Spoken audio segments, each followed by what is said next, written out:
Welcome back to Animal Crossing New Horizons. I'm Dear Darling. Shall we see what's going on our lovely island of Fawnhallow today? Well, I'm just basically recording this just before D&D starts. I was, usually I take this time just sort of like last minute prepare D&D and that sort of thing, but this is actually a very, very conversation heavy session. Probably.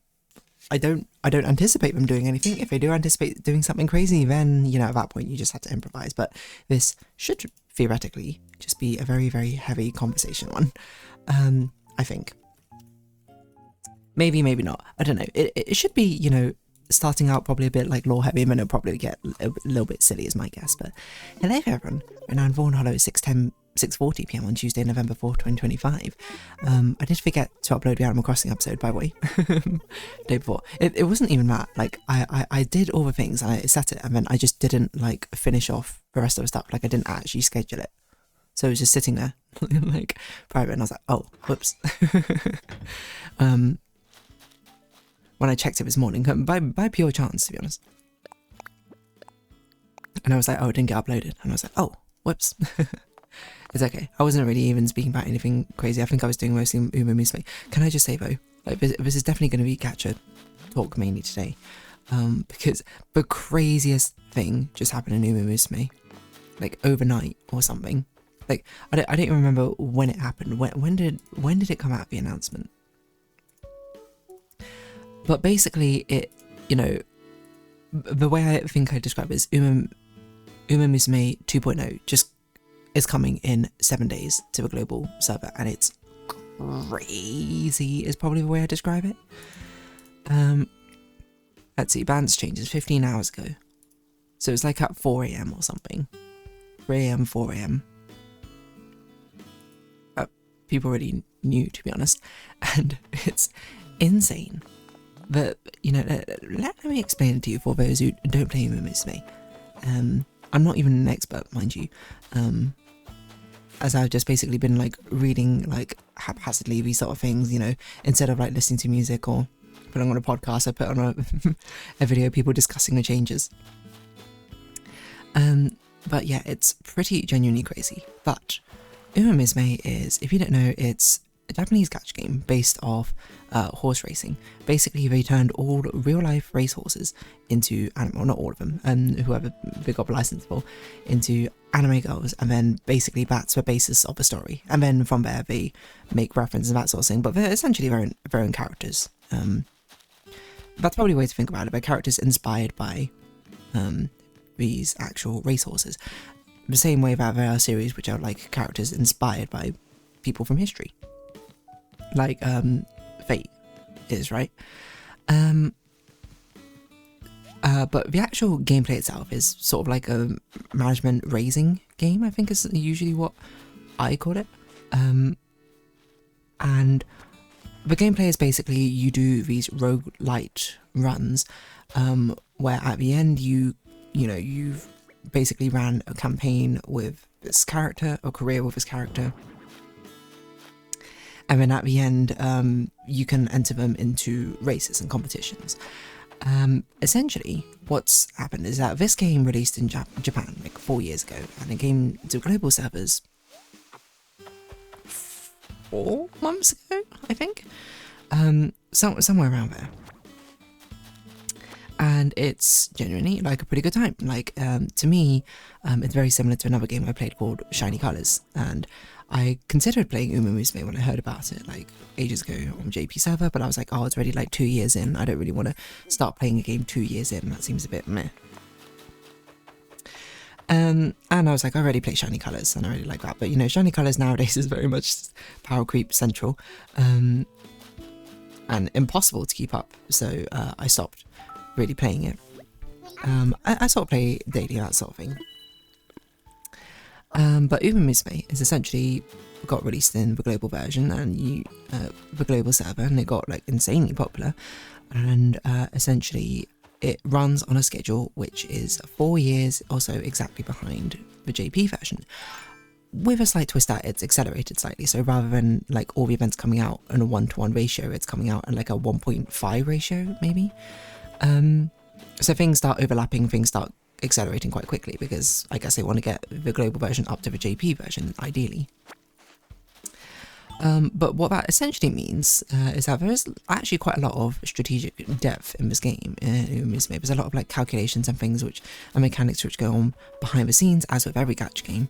You know, the casual player, for example, plays Genshin Impact, but then, you know, the tryhard player has all these like rotations with Malvico or something, and optimizations for crit value, etc, etc. There's a surprising amount of depth which you do not have to interface with in the slightest if you are not interested in. But as gacha game communities go, they always tend to be quite interested in it. Anyway, so there's a lot of like interesting stuff which goes on, but that essentially means in the global version, the meta is effectively solved, right? Because everything which has happened in the global version happened in the JP version, also happened in other servers, a Chinese version, Korean version and the Taiwan version or something. So the game is effectively almost solved. Like, everything is predictable. People know exactly what's going to happen. People know exactly when like new upgrades are coming out, when new characters and support cards are coming out, which are ones to get and ones not to get. Now, the craziest thing, so that, if anything, has made the meta game a little bit stale, because from day one, people know exactly what to do. And there's basically a monthly tournament called the Champions Meet, which is named after the horoscopes. And we're currently right in the middle of the Leo Cup.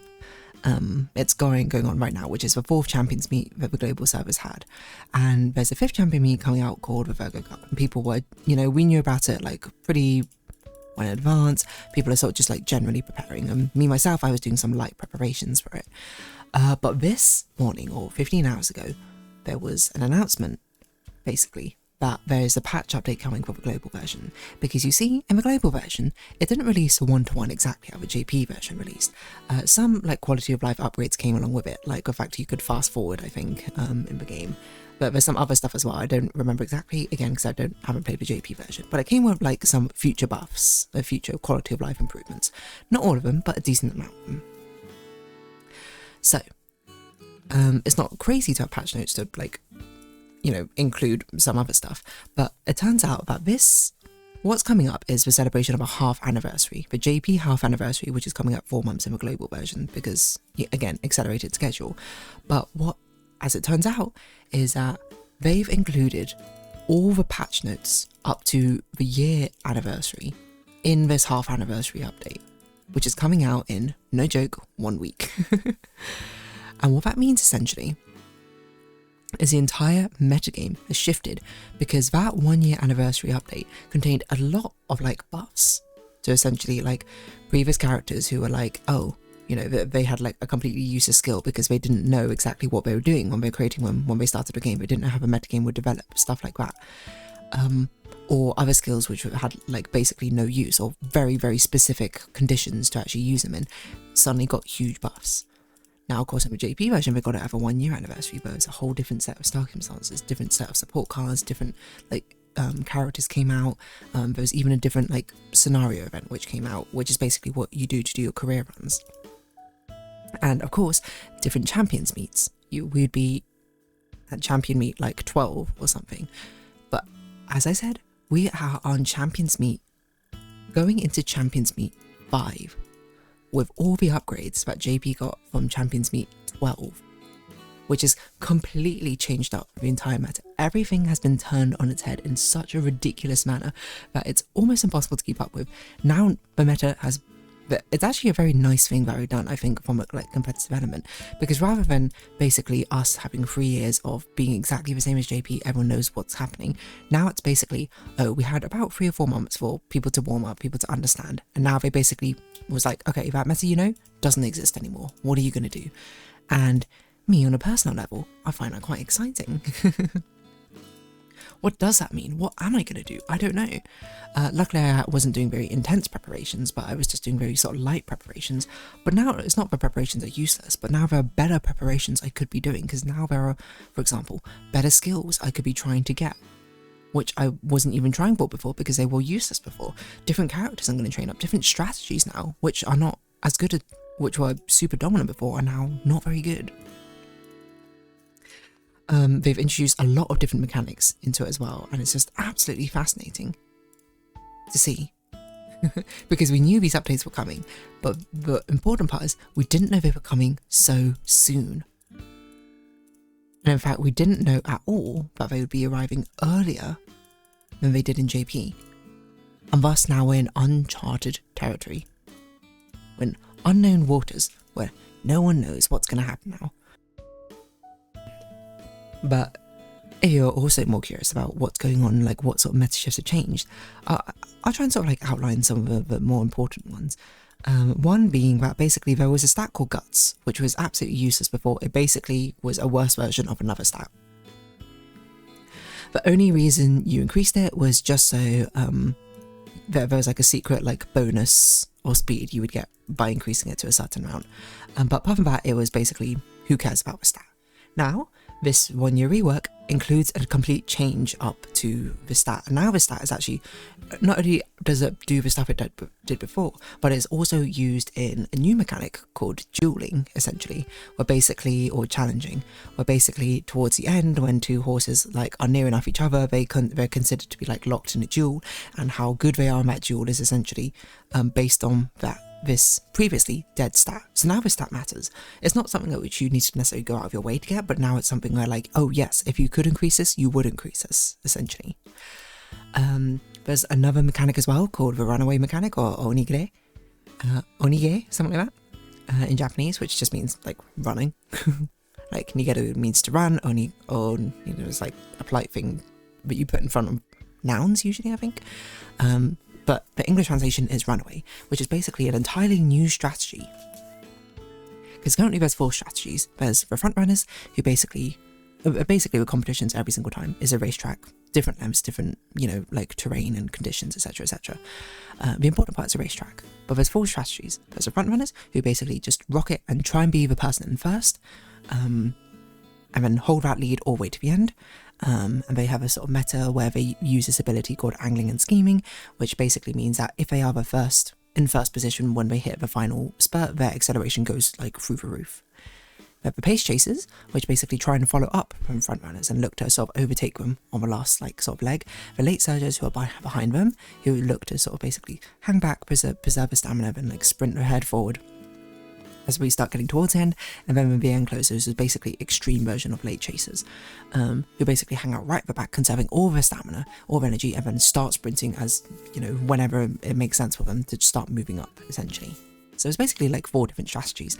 They've introduced a 5th strategy called the runaway strategy, which basically goes in front of the front runners, which basically means that they rocket ahead and they basically burn hard, burn fast, and die quickly, essentially, because all the racers have a stamina stat, which basically means, clearly Audie doesn't care what I'm talking about, they all have a stamina stat, which essentially means that's how much stamina, like you need a certain amount of stamina to finish a race.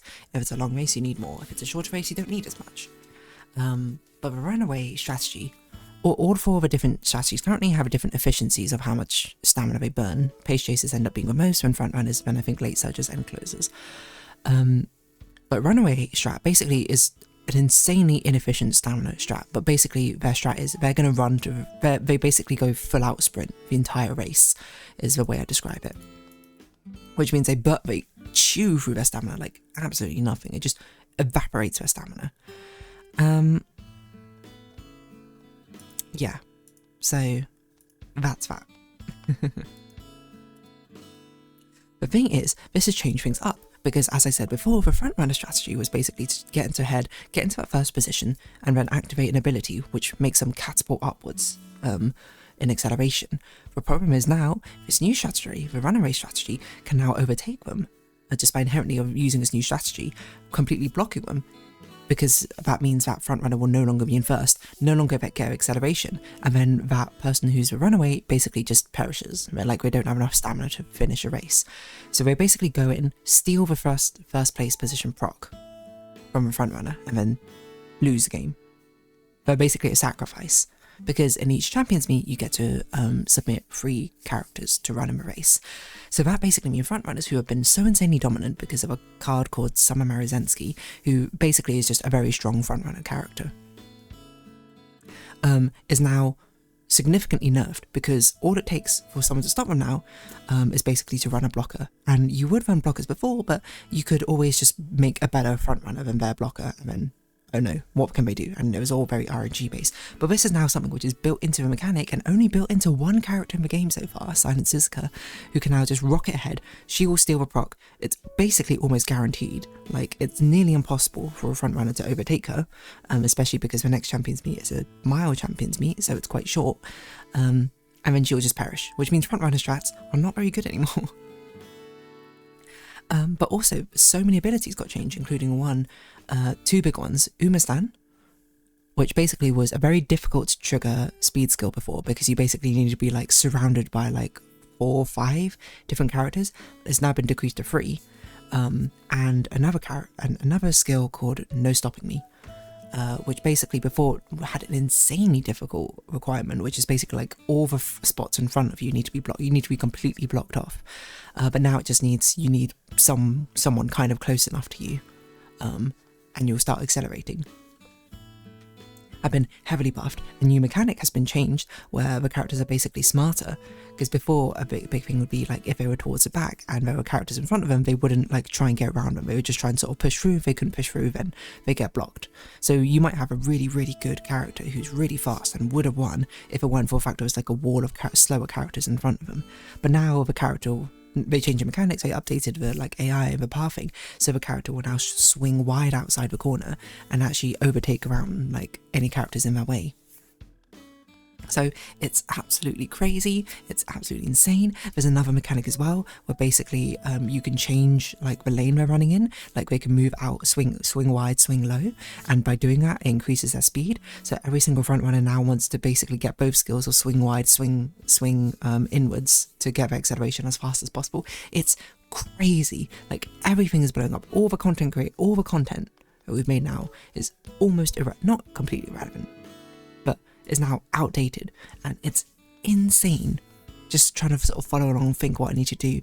Like right now I'm just like, oh, before I was going to do like a front runner double late strategy, but I'm like, now what's even the point of doing a front runner? I should probably just do a blocker, or maybe I could do a regular front runner. I don't know, maybe I could still stick with it, but some of my own Zenski's no more, but saying Sky can still be pretty good.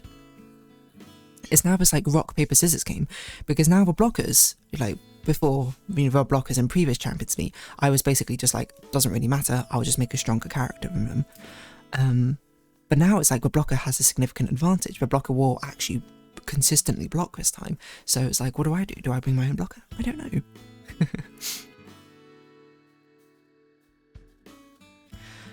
I think the thing I'm going to settle on is I think I'm going to do a Saiyan Sky front runner, because not many people make blockers. So if they don't make a blocker, Saiyan Sky, she'll probably win. I think I'll make Taiki Shuttle Pace Chaser, or I'll make a Vodka Gambler Late Surger Pace. I don't know. I think I'll probably go with Vodka, but I know Taiki Shuttle's pretty good.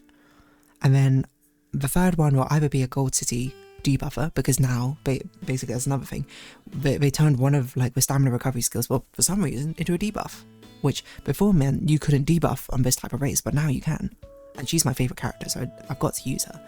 So I think what I'm going to go with is only slightly changed. I'm going to go with Saiyan Sky front, Gold City Vodka, Late Surges. With Gold City as basically just a normal secondary, but she'll have a debuff, you know. And Vodka will be my main ace, and then Saiyan Sky will be like my, if there's no blocker, she'll be my front ace, otherwise she'll just, you know, do nothing, I guess. But the thing is, I could use Taiki Shuttle as well, because Taiki Shuttle is really, really strong in this one. And it's like, do I use that? I don't know. Because then I'd have to max out like her levels to level 5, and I don't think I have it. I don't think I have them maxed out even in the slightest. But I don't, do I even have it? I do have it in Musume open. Because then I would need to unlock her potential levels. She's on 2 at the moment, and I needed to go up to 5. I basically don't have enough money for all of this. But Gold City I had max, and Vodka significantly cheaper for me to do. But Taiki Shuttle requires basically double what Vodka costs. But my Saiyan Sky is not quite maxed, but... So it's basically, I think what I'll do... Oh, I could do Fujikiski as well, I didn't even think about this. Because she only needs to go up to 4. And she also got really buffed as well. And I do like her as a character. Or I could do my own Top Gun, you know, because my own Top Gun There's no stopping me, like, passively, which is crazy. I'm like, I don't know. I don't know what to do. All I know is I don't have enough coins for it. I am glad that they're also buffing how many coins you get per run. So yeah, there you go. There's Musume. The meta is absolutely crazy. I don't know what to do. Everything's been turned on its head. But for now, I need to go play some D&D. So if you have been watching, thank you very much. It's been Animal Crossing New Horizons. I've been Dear Darling. Likes, comments, subscription, shares, greatly appreciated. Socials, Discord down below. Hope to see each other again. But for now, it's our farewell. So until next time. Bye bye for now.